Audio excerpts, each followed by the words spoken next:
Today's video is brought to you by MagTech Ammunition, the exclusive supplier of range ammunition for all active self-protection training. So that is my presentation for you. What questions do you have about using your big person words? So there's a difference between patronizing and making sure I understand. So usually when, if somebody says, hey, my burger was wrong. And I go, so what you're saying is your burger is wrong. That's very patronizing, right? Right, okay, good, you speak English, awesome.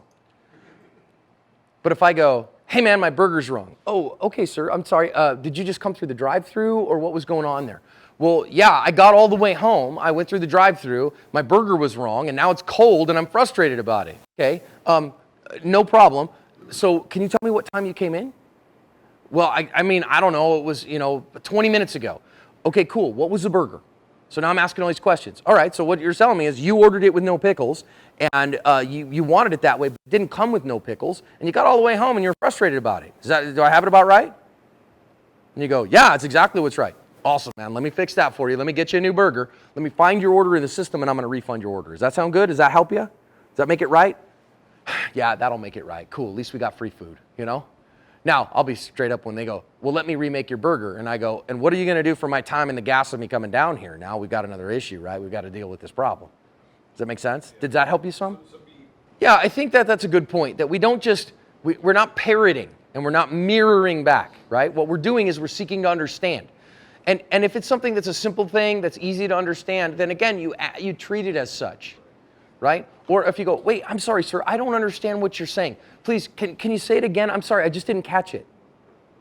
Wait, are you saying that the burger was wrong? So now again, I'm seeking knowledge, right? Yes, that's what I just said, is that the burger was wrong. Oh, okay, thank you. I'm so sorry, I didn't hear. Sometimes I get that way because I kind of read lips. So I couldn't do that. And sometimes, have you ever done that? Do you realize how much you actually read lips? Once people started wearing masks, do you realize how much you read lips? Okay, so I think we're like, no, I can hear, but no, the actual reality is, and instead they come in and they go, and you're like, okay, try again.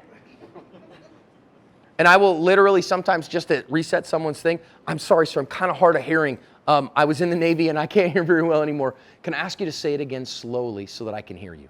I'm not a child, but I just couldn't hear you. And sometimes that really helps. And again, not patronizing, right? When you patronize somebody, so let me see if I understand you. See how my body language and my tone matters for everything here?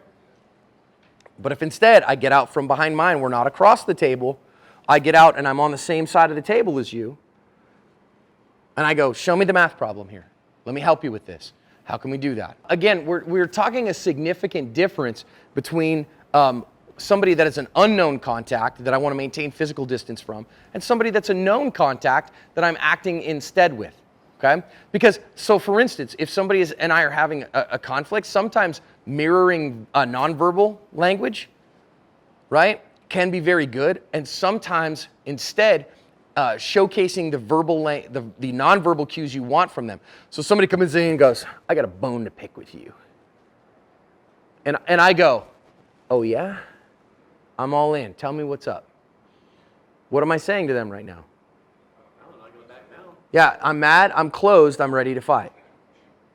If instead I go, okay, sir, talk to me. Let me hear. What's going on? Yeah, I want to hear from you. Tell me what that is.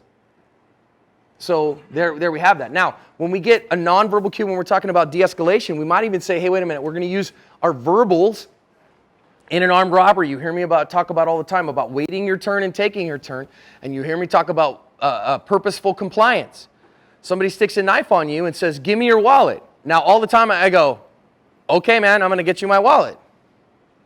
No problem, but do I have nonverbals that can help with that? What's a nonverbal that can help with that? Hey, man, you got it, bro, no problem. Let me get you my wallet, okay? I totally get it. Now, you don't say, okay, man, calm down. Right? All right, bro, I hear you want my wallet. I'm going to get you my wallet. I'm going to reach for my wallet, nice and slow, okay? Shooter ready? Stand by. Look, a chicken. Right? Beep. Get my point, right? So sometimes, hey man, you got it. Let me get you what you need. I'm right on it. I'm going to go real slow. So he goes, give me your wallet. And I go, okay, man, no problem. Smooth, dulcet tones.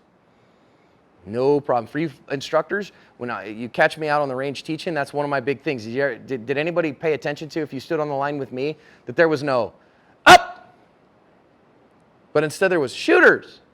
You're released to your task. So kind of chill and easy, and okay, I can take my time here and all that stuff, because I don't want to amp you up. I want to calm you down so that you can handle the task and stay present in it, okay? So good question. Another good question in terms of nonverbals, right? And having those things. Another one, eye contact. How much eye contact is okay? Well, again, depends on what level that you want. You know, anybody seen Stephanie's favorite movie, one of her favorite movies, Baby Mama, right? Is that I reward you with 5 minutes of uninterrupted eye contact. You're like, that's weird. And you know what too much eye contact is, right? So if I'm just sitting here and I'm looking and I'm like, what do you think of that? And how much we did? Look at, you're already going, oh, bro, it's too much. Awkward. It's so weird. Make it stop. That's how fast it is. And those are different community by community. Okay, I was raised in the San Francisco Bay Area. I was born in '76, so I'm an 80s kid in reality, because that's what I remember. And in my community, a young Latino in my community was expected to give eye contact to adults, whereas a young black male, if he gave eye contact to adults, was considered aggressive in their community. And therefore, if you're talking to, today I'm very cognizant of that, because that's actually pretty much culturally defined. But you know, if I'm talking to a younger black man and he doesn't make eye contact with me, it's not because he's probably not because he's trying to disrespect me. He's actually trying to be respectful. Whereas a young Mexican guy, so my wife's half Mexican, half Native American, so she has that big crazy Mexican family, right? If you know those folks, they're expected. They'll make eye contact, and if they're not, a young Mexican man's like, psh, like this. He's giving you the face. Whereas a young black man, that's, yes sir, yeah, I got it. He's actually being very respectful. Different community, different expectations. So those are somewhat contextually driven and somewhat age driven too. In some cultures, having some gray in my beard gets me a little bit of respect. In other places, not so much.